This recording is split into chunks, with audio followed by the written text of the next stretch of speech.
ఆనంది అయితే సునంద దగ్గరకు వచ్చి ఇలా అంటూ ఉంటుంది, మీరెందుకు అత్తయ్య ఇలా బాధపడుతూ ఇలా ఒంటరిగా ఉండడం, మీరు అలా బాధపడుతూ ఉండడం నేను అస్సలు చూడలేకపోతున్నాను. అందుకే నేను ఒక నిర్ణయం తీసుకున్నాను అని చెప్పి అంటుంది. అది వినగానే సునంద వాళ్ళు ఏంటో నిర్ణయం అని చెప్పి అంటారు. ఇక ఆనంది ఇలా అంటూ ఉంటుంది, నా ఫస్ట్ ప్రయారిటీ మీరే అత్తయ్య గారు, ఆ తర్వాతే ఇంకెవరైనా సరే.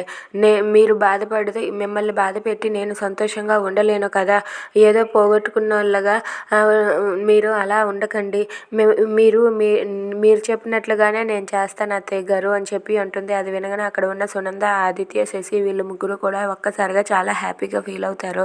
అది విని ఆనంది అయితే మీరు నాకు ఘనంగా సెలబ్రేషన్స్ చేయనవసరం లేదు, సంతోషంగా ఉంటే చాలు అని చెప్పి అంటుంది. అది వినగానే అక్కడ ఉన్న శశి అయితే చాలా సంతోషిస్తాడు.